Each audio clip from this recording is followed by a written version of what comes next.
నా పేరు కారం దేశయ్య. నేను సున్నన్మట్కలో టీచర్గా పనిచేస్తున్నాను. నేను ముకునూరు నుంచి వస్తున్నాను. వీళ్ళకి ముఖ్యంగా ఏంటంటే సౌకర్యాలు, వాటర్ ఫెసిలిటీ కానీ ఏమీ లేవు.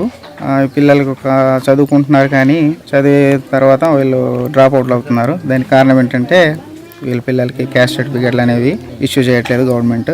పైగా పిల్లలకి ఇక్కడ స్కూల్ కూడా లేదు, దీనికి యూడైస్ కోడ్ కూడా లేదు. వీళ్ళు చదువుకోవాలంటే వేరే స్కూల్లో అడ్మిట్ అయిపోయి ఇక్కడ స్ట్రెంత్ ఎక్కువ ఉందనేసి ట్రైబల్ వెల్ఫేర్ నుంచి ఎవరో ఒక టీచర్ని కానీ డిప్యుటేషన్ మీద ఎవరినొకరిని వేయడం జరుగుతుంది. ఇప్పుడు స్కూల్లో వీళ్ళకి క్యాస్ట్ సర్టిఫికేట్ ప్రాబ్లమ్స్ కదండి. ఎస్. ఏమవుతుంది దానివల్ల? 10th వరకు అయితే ఈజీగా చదివేస్తారు, సర్టిఫికేట్ అవసరం లేదు క్యాస్ట్ సర్టిఫికేట్. 10th దాటిన తర్వాత ఇంటర్మీడియట్ జాయిన్ అవ్వాలంటే క్యాస్ట్ సర్టిఫికేట్ కావాలి కంపల్సరీ. వాళ్ళు ఏంటంటే వాళ్ళకి హాస్టల్స్ ఉంటాయి కాబట్టి గవర్నమెంట్ హాస్టల్స్, ఎస్టీలుగా అంటే వాళ్ళకి హాస్టల్స్ ఉంటాయి కాబట్టి హాస్టల్లో క్యాస్ట్ సర్టిఫికేట్ సబ్మిట్ చేస్తే ఈజీగా స్కాలర్షిప్ వస్తుంది, భోజనాలకి వీలుగా ఉంటుంది. ఈ ఊర్లో ఎన్ని ఇళ్ళు ఉన్నాయండి?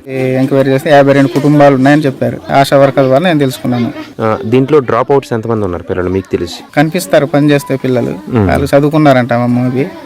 కొంతమంది ఏంటంటే ఇప్పుడు చాలా మంది కొంతమంది పిల్లలు కుంటాలో చదువుకుంటున్నారు.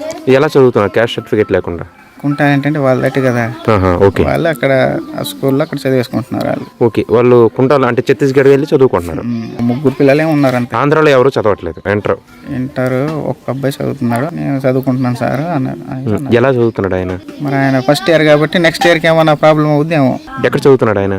చింతూరు అని చెప్పారు నాతో. అవుట్ కాలేజా మరి ఏదో కాలేజీ, మరి క్యాస్ట్ లేకుండా ఎలా జాయిన్ అయ్యావంటే నన్ను జాయిన్ చేసుకున్నారు సార్ అన్నాడు. కింద ఉన్న డిస్క్రిప్షన్లో పూర్తి వీడియో లింక్ ఉంటుంది, చూడండి.